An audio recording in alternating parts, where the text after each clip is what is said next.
வணக்கம் நண்பர்களே, welcome to terrace out. இன்றைக்கி நம்ம இந்த வீடியோவில் பற்றி பார்க்க போகிறோம் பார்த்தீங்கன்னா GE 3791 human values and ethics. இந்த சப்ஜெக்ட் ஒரு இம்பார்ட்டன்ட் கொஸ்டின் தான் பார்க்க போகிறோம். இந்த சப்ஜெக்ட் இம்பார்ட்டன்ட் கொஸ்டினுக்குள்ளே போகிறதுக்கு முன்னாடி நம்ம எல்லா வீடியோலையும் சொல்கிறது தான், அதாவது நம்ம கொடுக்குற கொஸ்டின் நீங்கள் படிக்கிறதா இருந்தால் நம்ம கொடுக்குற எல்லா கொஸ்டினுமே நீங்கள் படிக்கணும். நம்ம கொடுக்குறதுலையுமே நீங்கள் வந்து சாய்ஸ் பேஸ் பண்ணி நம்ம 2 கொடுத்தா நீங்கள் அதில் 1 படிக்கிறது அந்தமாதிரி படிக்கிறதா இருந்தால் நம்ம வீடியோவை நீங்கள் ஃபாலோ பண்ண வேண்டாம். ஏன்னா நம்ம வீடியோ ஃபாலோ பண்ணுற ஆளாக இருந்தால் நம்ம கொடுக்குற எல்லா கொஸ்டினுமே படிக்கிறதா இருந்தால் மட்டும் நம்ம வீடியோ ஃபாலோ பண்ணாங்க. ஏன்னா நம்ம கரெக்டாக எடுத்திருக்கோம். நம்ம எந்த இம்பார்ட்டன்ட் கொஸ்டின் எதுவும் எக்ஸ்ட்ராலாம் கொடுக்கல. நம்ம கரெக்டாக இம்பார்ட்டன்ட் கொஸ்டின் எதுட்டு பார்த்து தான் கொடுக்குறோம். அதனால் நம்ம கொடுக்குறது தெளிவாக படிங்க. அது மட்டும் இல்லாமல் நிறையா ஸ்டூடெண்ட்டுக்கு டவுட் இருக்குது, இந்த கொஷின்ஸ் மட்டும் படித்தா போதுமா, பாஸ் ஆகிடலாமாட்டு. நீங்கள் பாஸ் ஆகுறது மட்டும் இல்லை, நல்ல ஒரு கிரேடே எடுக்கலாம், சரிங்களா? அதனால் நம்ம கொடுக்குறத தைரியமாக தெளிவாக படிங்க. அது மட்டும் இல்லாமல் நம்ம வந்து இந்த வீடியோவில் எக்ஸ்பிளைன் பண்ண போகிறது வந்து அதாவது 2 மார்க்ஸு பார்ட் பி கொஷின் எல்லாமே உங்களுக்கு கவர் ஆகிரும். பார்ட் பி பார்ட் சி எல்லாமே உங்களுக்கு கவர் ஆகிரும், சரிங்களா? அதனால் நீங்கள் வந்து 2 மார்க்ஸ் தனியாக படிக்கணும் அப்படின்ட்டு ஒரு எண்ணமே உங்களுக்கு தேவையில்லை. ஏன்னா நம்ம கொடுக்குற டாபிக்ஸே தெளிவாக படிக்கிறது எப்படி. நம்ம இப்போ இந்த வீடியோவில் 1 to 5 இம்பார்ட்டன்ட் கொஷின் நீங்கள் எப்படி படிக்கணும் பார்த்தீங்கன்னா, ஒரு யூனிட்லையுமே எல்லா டாப்பிக்குமே நான் ஜஸ்ட் மெயின் டாபிக் தான் சொல்வேன். அந்த மெயின் டாப்பிக்கில் இருக்கிற சப்டாபிக்ஸ்னால் எதை நான் மென்ஷன் பண்ணுறேன் பார்த்தீங்கன்னா, டயக்ராம்ஸு, அதுக்கப்புறம் இப்போ இந்த பேப்பரை பொறுத்த வரைக்கும் ஹியூமன் வேல்யூஸ் அண்ட் எத்திக்ஸை பொறுத்த வரைக்கும் ஃபுல்லாகவே தேரி தான். ரொம்ப ஈஸி பேப்பர் தான், சரிங்களா? அதனால் நிறையா இருக்குது படிக்கிறதுக்கு அப்படின்னு நீங்கள் வந்து அந்த ஒரு ஃபியரே உங்களுக்கு தேவையில்லை. எப்படி நான் உங்களுக்கு படிக்கிறது நான் சொல்லித்தரேன். அது மட்டும் இல்லாமல் உங்களுக்கு சப்டாபிக்ஸ்னால் நான் அந்த சப்டாபிக்ஸ்னால் என்னென்ன அர்த்தம்னா, உங்களுக்கு அந்த ஃபர்தராக இருக்கிற சப்டிவிஷன்ஸ், அதாவது சின்ன சின்ன டாபிக்ஸ், இப்போ அட்வான்டேஜ், டிஸ்அட்வான்டேஜ், ஃபியூச்சர்ஸு, அப்புறம் பிரின்சிபல்ஸு, அதுக்கப்புறம் டெஃபினிஷன்ஸு, டயக்ராம்ஸு, இதெல்லாம் தான் உங்களுக்கு வந்து சப்டாபிக்ஸு சொல்கிறேன், சரிங்களா? அது மட்டும் இல்லாமல் இந்த ஒரு இம்பார்ட்டன்ட் கொஷின்ஸ் வந்து அவங்களுக்கு எப்படி நீங்கள் வந்து இது வந்து ஈஸி பேப்பர் சொல்கிறேன் பார்த்தீங்கன்னா, இது தேரி பேப்பரை பொறுத்த வரைக்கும் உங்களுக்கு நீங்கள் ஜஸ்ட் அந்த டாபிக் என்னென்ட்டு புரிஞ்சுக்கிட்டு அந்த டாபிக் உங்களுக்கு என்ன நாலேஜ் அந்த கெயின் பண்ணிங்களோ அதை மட்டும் எழுதினாலே போதும்.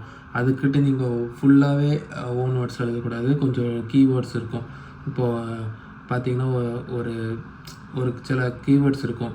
இப்போ ஒரு டெஃபினிஷன்னா அந்த டெஃபினிஷன் ஏற்ற மாதிரி அதேமாரி எழுதணும். அந்தமாரிலாம் இருக்குது. அந்தமாரி எழுதணும். நீங்கள் பாட்டுக்கு எல்லாமே நம்ம ஓன் வேர்ட்ஸ் அப்படி சொல்லி இஷ்டத்துக்கு கதை அடிக்கக்கூடாது. அதுதான் நான் சொல்ல வரேன். அந்த டாபிக் ஓரளவுக்கு ரிலவெண்ட்டாக புரிஞ்சுட்டு அந்த கீவேர்ட்ஸ்லாம் என்னென்னு பார்த்துட்டு எழுதுறது தான் புத்திசாலித்தனம். இப்போ யூனிட் 1 இம்பார்ட்டன்ட் கொஷின் பார்த்துருவோம். யூனிட் 1 பொறுத்த வரைக்கும் பார்த்தீங்கன்னா, வேர்ல்டு டெமோக்ரஸிஸ் இந்த ஒரே டாபிக் தான். யூனிட் 1ல் இந்த ஒரே டாப்பிக்கில் 3 சப்டாபிக்ஸ் இருக்கும். French revolution, American independence, Indian freedom movement. இந்த 3 டாப்பிக்குமே நீங்கள் இந்த 3 சப்டாபிக்ஸுமே தெளிவாக படிக்கிறது மட்டும் இல்லாமல் இந்த வேர்ல்டு டெமோக்ரஸிஸ் இந்த ஹோல் டாப்பிக்குமே நீங்கள் கரெக்டாக படிச்சிட்டிங்கன்னா உங்களுக்கு 2 மார்க்ஸு, அதுக்கப்புறம் பார்ட் பி எல்லாமே கவர் ஆகிரும், சரிங்களா? யூனிட் 2 இம்பார்ட்டன்ட் கொஸ்டின் பார்ப்போம். யூனிட் 2 பொறுத்த வரைக்கும் பார்த்தீங்கன்னா, dissociation of state from religion, acceptance of all faiths, அப்புறம் என்கரேஜிங் நான் டிஸ்கிரிமினேட்டரி ப்ராக்டிசஸ். இந்த 3 தான் உங்களுக்கு யூனிட் 2 பொறுத்த வரைக்கும் இம்பார்ட்டன்ட் கொஷின். யூனிட் 2 பொறுத்த வரைக்கும் உங்களுக்கு இந்த 3ல் வந்து கடைசி 2 நல்லா தரவாக பண்ணிக்கோங்க. ஏன்னா இந்த கடைசி 2 வந்து கொஞ்சம் ஒரு ஸ்டெப் ஹைப் அதிகம், அதாவது ஒரு ஸ்டெப் ப்ரியாரிட்டி அதிகம்ன்ட்டு சொல்ல வரேன், சரிங்களா? அதனால் நான் ப்ரியாரிட்டி அதிகம்ன்ட்டு சொல்கிறேன்னா, ஃபஸ்ட்டு ஒன்று நீங்கள் படிக்கக்கூடாதுன்னு நான் சொல்லலை. ஃபஸ்ட்டு ஒன்று படிக்கணும். அந்த லாஸ்ட் அந்த அக்செப்டன்ஸ் ஆஃப் ஆல் ஃபெய்த்ஸும், அதுக்கப்புறம் என்கரேஜிங் நான் டிஸ்கிரிமினேட்டரி ப்ராக்டிசஸ்ஸு, இந்த 2ம் நீங்கள் எக்ஸாம் ஹால்குள்ளே போகிறதுக்கு முன்னாடி ஒன்ஸ் ரிவைஸ் பண்ணிட்டு போங்க. அதுதான் நான் ரொம்ப இம்பார்ட்டன்ட் அப்படின்னு நான் சொல்கிறது, சரிங்களா? யூனிட் 3 இம்பார்ட்டன்ட் கொஸ்டின் பார்ப்போம். யூனிட் 3 பொறுத்த வரைக்கும் பார்த்தீங்கன்னா, சயின்டிஃபிக் திங்கிங் மெத்தட்ஸ். அந்த பர்டிகுலர் டாபிக் கீழே வந்து உங்களுக்கு இந்த 3 டாபிக் வந்து படித்தாலே போதும்.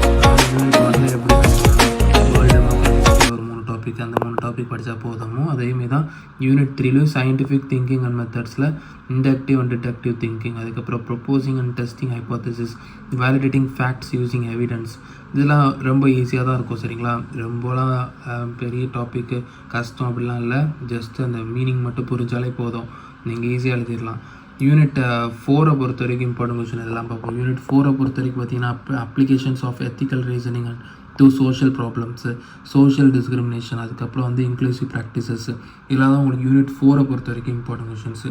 யூனிட் 1 to 4 பொறுத்த வரைக்கும் உங்களுக்கு இதில் தான் இம்பார்ட்டன்ட். யூனிட் 5 தான் கொஞ்சம் ஒரு டஃப்பான கொஷின் ஃபார்ம் பண்ணணும். யூனிட் 5 வந்து ஃபோக்கஸ் பண்ணுவாங்க. அதாவது கொஷின் பேப்பர் டஃப் ஆக்கணும் அப்படின்னு நினச்சாங்கன்னா உங்களுக்கு வந்து யூனிட் 4ம் 5ம் ஃபோக்கஸாக இருக்கும். ஏன்னா யூனிட் 4லேயும் 5லேயும் உங்களுக்கு வந்து மோஸ்ட்டாக சினாரியோ பேஸ்டு கொஷின் கேட்க வாய்ப்பு இருக்குது. சினாரியோ பேஸ்டு கொஷின் என்ன பார்த்தீங்கன்னா ஒரு பர்டிகுலர் ஒரு கொஷினே ஒரு 5 to 10 லைன்ஸ் இருக்கும். மேக்ஸிமம் 5 லைன்ஸ் இருக்கும் சரிங்களா. அந்த 5 லைன்ஸு உங்களுக்கு ஒரு சினாரியோ இமேஜ் இருக்கும். பர்சன் ஏ, பர்சன் பி, இந்த பர்சன் வந்து இந்த எத்திக்ஸ் ஃபாலோ பண்ணார், இந்த பர்சன் வந்து இந்த எத்திக்ஸ் ஃபாலோ பண்ணார் அப்படின்ட்டு சொல்லி உங்களுக்கு ஒரு பெரிய கொஷின் இருக்கும். அந்த கொஷினுக்கு எது ஆன்சர்ட்டு நீங்கள் எப்படி கண்டுபிடிப்பீங்க பார்த்தீங்கன்னா, அந்த கொஷினை ஒன்ஸ் இல்லை ட்வைஸ் ரீட் பண்ணிங்கன்னா கன்ஃபார்மாக அதில் ஒரு சில கீவேர்ட்ஸ் இருக்கும். இப்போ இண்டக்டிவ் டிடெக்டிவ் திங்கிங், அதுக்கப்புறம் இல்லைனா ஃப்ரெஞ்ச் ரெவல்யூஷன், அதுக்கப்புறம் இன்னொரு ஆள் வந்து அமெரிக்கன் இண்டிபெண்டன்ஸ், அதுமாரி ஏதாவது ஒரு சில கீவேர்ட்ஸ் ஏதாவது ரிலேட்டிங் டேர்ம்ஸ் இருக்கும். அந்த ரிலேட்டிங் டேர்ம்ஸ் இப்போ ஃப்ரெஞ்ச் ரெவல்யூஷன்ட்டு அந்த ஒரு பர்டிகுலர் 5 லைன்ஸில் பார்த்துட்டிங்கன்னா ஃப்ரெஞ்ச் ரெவல்யூஷனை பற்றி எழுதி வச்சாலே போதும், உங்களுக்கு மார்க் கிடச்சிரும். அந்தமாரி தான் உங்களுக்கு சினாரியோ பேஸ்டு கொஷின்ஸ் கேட்பாங்க சரிங்களா. யூனிட் 5 பொறுத்த வரைக்கும் இம்பார்ட்டன்ட் கொஷின் இதெல்லாம் பார்த்தீங்கன்னா transparency and fairness in scientific practices, scientific pursuits, அதுக்கப்புறம் வந்து scientific inventions for the betterment of society. இந்த 2 டாபிக் தான் யூனிட் 5 பொறுத்த வரைக்கும். நல்லா தெளிவாக படிச்சுக்கோங்க. உங்களுக்கு சினாரியோ பேஸ்டு கொஷின்ஸ் கேட்க நிறைய வாய்ப்பு இருக்குது. கொஷின் பேப்பர் டஃப் ஆக்கணும்னு நினச்சாங்கன்னா சரிங்களா. மோஸ்ட்டாக வந்து நீங்கள் இப்போ இந்த பேப்பரை வந்து நிறைய பேர் கரண்ட்டில் எழுதுவீங்க. கரண்ட்டில் எழுதுகிறவங்களுக்கு வந்து எந்த ஒரு இஷ்யூவும் கிடையாது. இதே இந்த பேப்பரை வந்து நம்ம வீடியோஸ் நீங்கள் அரியர் வச்சுட்டு தான் இந்த நம்ம வீடியோஸ் நம்ம சேனலில் நீங்கள் பார்க்க வரீங்கன்னா உங்களுக்கு கொஞ்சம் பேட் லக் தான். ஏன்னா நம்ம வந்து கரெக்டாக எடுப்போம் இம்பார்ட்டன்ட் கொஷின்னு. நீங்கள் நம்ம வீடியோஸை ஃபாலோ பண்ணுறதுனால அந்த அரியர்ஸ் அந்த ஒரு கவலைப்பட தேவையில்லை. கன்ஃபார்மாக நீங்கள் வந்து கிளியர் பண்ணிடலாம்.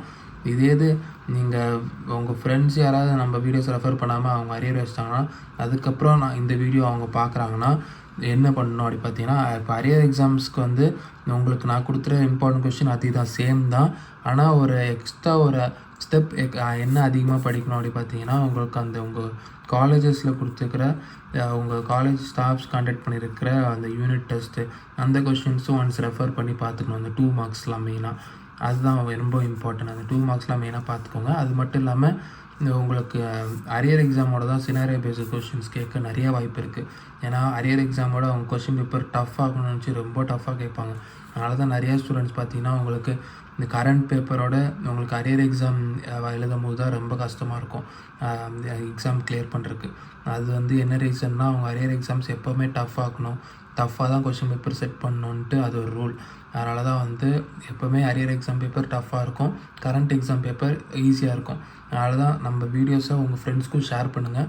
அப்போ தான் அவங்களுக்கும் ரொம்ப யூஸ்ஃபுல்லாக இருக்கும். இந்த வீடியோ உங்களுக்கு யூஸ்ஃபுல்லாக இருந்தால் நம்ம சேனலை சப்போர்ட் பண்ணணும்னு நினச்சா நம்ம சேனல்ஸ் நிறைய பேர் சப்ஸ்கிரைப் பண்ணாமல் தான் பார்க்குறீங்க. சப்ஸ்கிரைப் பண்ணிட்டு பாருங்கள். இன்னமும் நம்ம சேனலை சப்போர்ட் பண்ணணும்னு நினச்சா நம்ம சேனலுக்கு நீங்கள் மெம்பர் கூட ஆகி சப்போர்ட் பண்ணலாம். இந்த மாதிரி இன்னொரு நம்ம சந்திப்போம். நன்றி.